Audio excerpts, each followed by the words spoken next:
போதைப்பொருள் விற்பனை தொடர்பாக ஜாஃபர் சாதிக் கைது செய்யப்பட்ட வழக்கில் தவறான தகவல்களை அளித்ததாக போதைப்பொருள் தடுப்பு பிரிவு துணை இயக்குநர் மீதே விசாரணைக்கு உத்தரவிடப்பட்டிருப்பது தேசிய அளவில் பரபரப்பை ஏற்படுத்தியுள்ளது.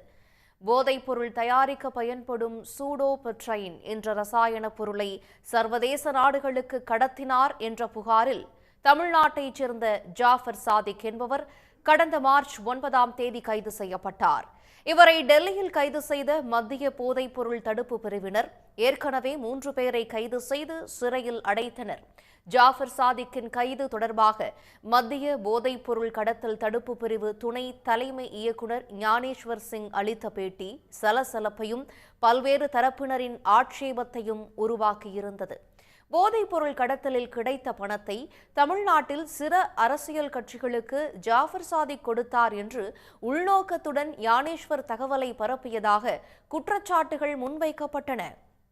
டெல்லியில் ஜாஃபர் சாதிக் கைதான உடனேயே எதற்காக ஊடகங்களிடம் இந்த தகவல்களை ஞானேஸ்வர் சிங் பகிர்ந்து கொண்டார் என்று திமுக உட்பட பல்வேறு தரப்பினரும் கேள்வி எழுப்பினர். விசாரணை தொடங்கும் முன்பே இதுபோன்ற தகவல்களை வெளியிடலாமா என்று கேள்வி எழுப்பி காவல்துறை முன்னாள் அதிகாரிகளும் கடும் ஆட்சேபம் தெரிவித்தனர். ஞானேஸ்வர் சிங் தவறான தகவல்களை அளித்ததோடு ஒரு கட்சியை இலக்காக வைத்து அரசியல் உள்நோக்கத்துடன் பேட்டியளித்தார் என்று உள்துறை அமைச்சகத்திற்கு புகார்கள் சென்றன.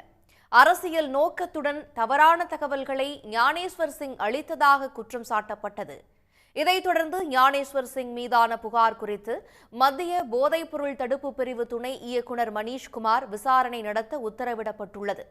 ஞானேஸ்வர் கூறிய தகவலின் அடிப்படையில் தமிழ்நாட்டில் பாஜக, அதிமுக பிரச்சாரங்களை முன்னெடுத்த நிலையில் அவருக்கு எதிராக விசாரணைக்கு உத்தரவிடப்பட்டுள்ளது குறிப்பிடத்தக்கது.